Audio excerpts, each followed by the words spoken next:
नहीं पता कि मरवा मेरी जान है। मेरी बेटी को छोड़ दो उसकी। मैं लानत करती हूँ तुम जैसी माँ पे। अगर माँ ऐसी होती है ना तो शुक्र है अल्लाह का। रघुपुरा वालों ने क्या सभी लोगों ने चूड़ियां पहन रखी हैं, क्यों नहीं मिलकर, जो लोग उसको पसंद नहीं करते तो क्यों नहीं मिलकर आगे आते हैं, क्यों कंप्लेन नहीं करते हैं। जिस उन बच्चों को खाना पेट भर नहीं मिलता तो वो मामा को क्या याद कर लेंगे। मामा ने कितना उनके घर में राशन भरवा दिया।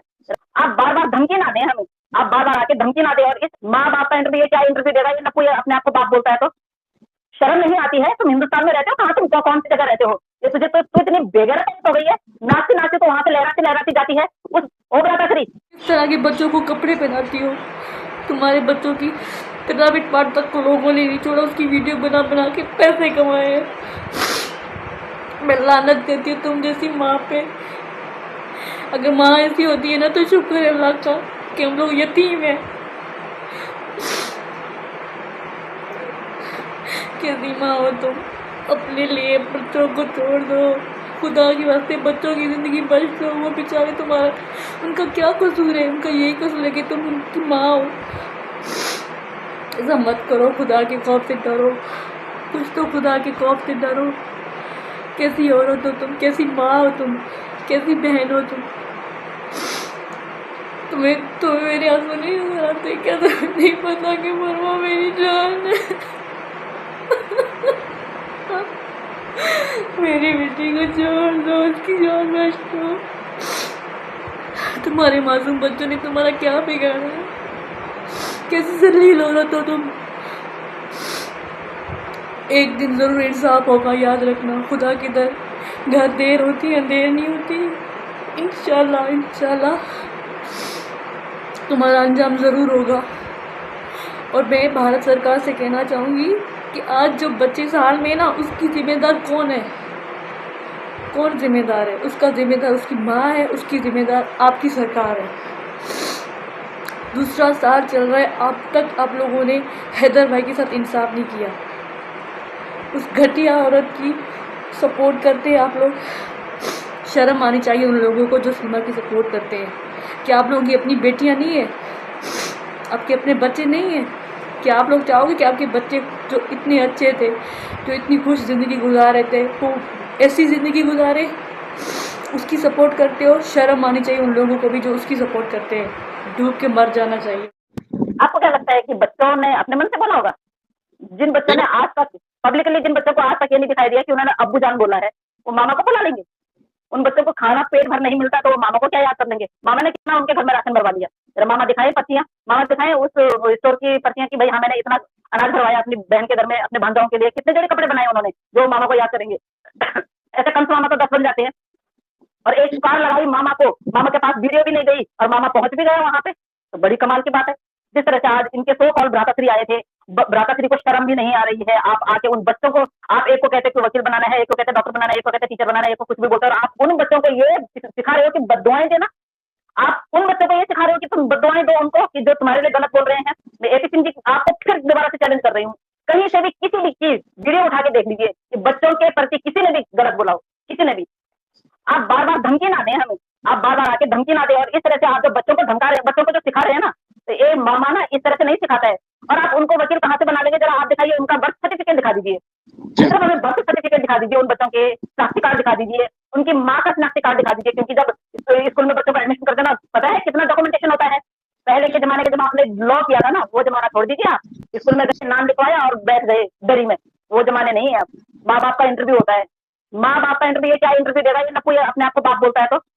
अगर ये अपने आप को बाप बोलता है तो आपकी गैरेज कहाँ थी तब, जब वो बच्ची घिसक घिसक के आ रही थी और आप मामा आप अपने घर में बैठ के, आपने जरूर देखी होगी वो वीडियो। आप तभी तो आपने कॉल क्यों नहीं की?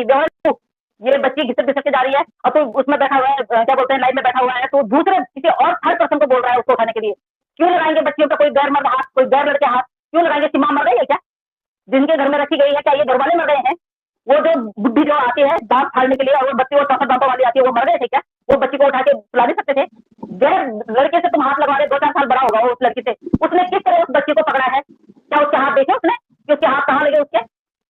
शर्म नहीं आती है? तुम हिंदुस्तान में रहते हो, कहाँ तुम कौन सी जगह रहते हो? तुम यूपी में रहते हो भाई, यूपी में, यूपी बहुत बड़ा कोई वो नहीं है, गाँव जैसा है वो। तुम टाउन में नहीं, उसमें नहीं रहते, टाउन में नहीं। ठीक है ना, ब्लेड में रहते हो तुम, वो गाँव है, और गाँव की संस्कृति सभ्यता क्या होती है, ये तुझे तो इतनी बेगैरत हो गई है, नाचते नाचते तो वहां से लहराती लहराती जाती है, उस बच्चे को या तो अंदर ही मसाने दे, तेरे को पता है कि वो बच्ची खड़ी नहीं हो पा रही है, उस बच्ची की खड़ी होने की हिम्मत नहीं हो रही है, उस बच्ची को तो बाहर ही रख ले। क्यों तो बाहर जाके उसको अंदर भेज रही है, मतलब तुम लोग इतने बेशरम हो ना, तुम्हें इतना पता नहीं है कि हम तुम्हारी कितनी छोटी छोटी बातें भी पकड़ लेते हैं, और ये तो इतनी बहुत बड़ी बात थी। उसके बाद लप्पू के पीछे उसको खड़ा किया जाता है, उसके बाद अरे बेशरम, काले नाग कौए चूहे, बाप बनने की बड़ी होते है ना, हैदर भाई के बच्चों का बाप बन रहा है, अपना तो पैदा कर नहीं सकता है, किसी दूसरे बाप के बच्चों को तो बाप बोल रहा है, तो बच्चे बोल रहा है, और उसके बाद तो उसको ऐसे हाथ करके बोलता कि जाओ वहां जाके लेट जा, वो बच्ची गिर जाती है, उसका सर्वर लग जाता है, तो तू क्या जवाब देता भाई हैदर भाई को, हैदर भाई यहाँ आ रहा है, तब तेरा ये जो सारा आ रखा है ना आज, ये पगड़ी वगड़ी बांध के, ये क्या इस तरह पगड़ी बांध के आता, ओ बता श्री, क्या आप इस तरह पगड़ी बांध के आते, इस तरह जो तो आप और राधा कृष्ण का जो पट्टा इनके गले में डाल रहे हैं, क्या आपकी हिम्मत होती इस तरह से उनके गले में पट्टे डालने की है, क्या आपकी हिम्मत होती, आप आके बच्चों को यहाँ पे क्या शिक्षा दे रहे हैं कि बेटा ये करो, ये आप सोमवार, सावन के सोमवार आने लग गए हैं, 5 सोमवार है, 5 दिन व्रत रखना है, और आप पूजा करते हुए लोगों को ये बोलो कि जो लोग आपके माँ बाप को गाली देते हैं, आपके माँ बाप को गलत बोलते हैं, तो आप उनको बददुआएं दो, आपने ये लोग पढ़ा है, और आप इन बच्चों को किस राह,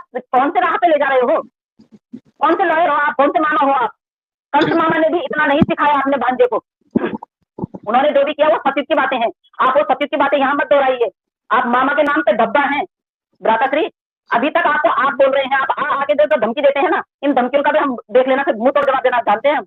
अच्छा मुझे आप किस तरह उन बच्चों को शिक्षा दे रहे हैं, सबसे पहली बात तो ये है, क्या शिक्षा दे रहे हैं आप उन बच्चों को, गलत बातें सिखा रहे हो आप उनको, जो बच्चे यहाँ पे इनलीगल माँ के साथ में, इनलीगल रिश्तों के साथ में रह रहे हैं, आप उन बच्चों को वकील बनाओगे, अरे वाह, मेरे को तो पहली बार पता चल रहा है कि बिना कागज के, बिना उनकी आइडेंटिटी के आप किसी कॉन्वेंट स्कूल में उनका एडमिशन हो जाए, 1 लाख रुपए फीस जाती है, बहुत अच्छी बात है, सर हमें भी बता देना, हम भी पुण्य कमा लेंगे, 2-4 बच्चों का एडमिशन हम भी करवा लेंगे।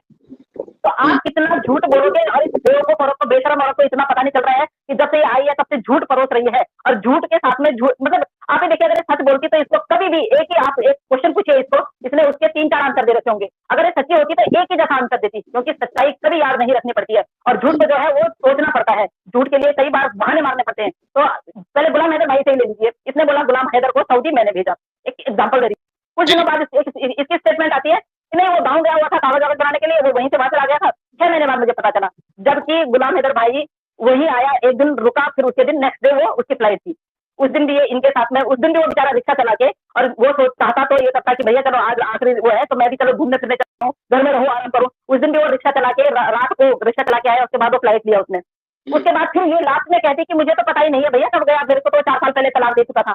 तो इस तरह की इसकी स्टेटमेंट आ रही, तो मुझे समझ में नहीं आ रहा है कि एपी सिंह जी आप किस चीज का वो देख रहे हैं, मुंह देख रहे हैं, हम तो आपको बोल रहे हैं कि आप दिखाइए हमें इनका जो तलाक का सर्टिफिकेट है, हम तो हमेशा यही बोल रहे हैं, आपको चैलेंज भी कर रहे हैं, लेकिन आपको चैलेंज, हमारी चैलेंज क्यों नहीं सुनाई दे रही है, आप ऐसी जगह चले जाते हो जहां कुछ नहीं होता है, आप उन लोगों का नाम तो जरूर लेते हैं कि 122-23 लोग मारे गए हैं, केस हमारे हाथ में हुआ, जिस केस में अभी मुकदमा दर्ज नहीं हुआ, जिसमें FIR नहीं हुई, वो केस आपके हाथ में कैसे हो गया भाई, नहीं मैं वही कह रही हूँ ना कि भाई अगर ये इतनी छोटी छोटी बातों को लेकर इतना बड़ा वो कर रही है, रघुपुरा वालों ने क्या सभी लोगों ने चूड़ियां पहन रखी है, क्यों नहीं मिलकर, जो लोग उसको पसंद नहीं करते तो क्यों नहीं मिलकर आगे आते हैं, क्यों कंप्लेन नहीं करते हैं, जिन लोगों को धमकाती है वो लोग क्यों कंप्लेन नहीं करते हैं, आज अगर ये काम इसने करवाया है तो जब बहुत ज्यादा गिरफ्तार होनी चाहिए, अगर FIR में इसका नाम लिखा हुआ होगा तो अगर उसी जेवर थाने का होगा तो फिर बिल्कुल भी मेरे को लग रहा है कि पुलिस तो बिल्कुल भी इन्वॉल्व नहीं होगी उसमें, क्योंकि जिस तरह से ये पुलिस कहती है ना कि जेवर थाने की पुलिस तो मुझे बहुत सपोर्ट करती है, क्योंकि भैया तो हिस्सा जाता है, जो तो कर्मकांड करती है ना, जो तो अपनी अपना बदन दिखाती है, जो तो नाच गाना करती है, उसका पैसा भी तो वहां भेजती है, बेवकूफ बेशरम औरत, गलीज औरत,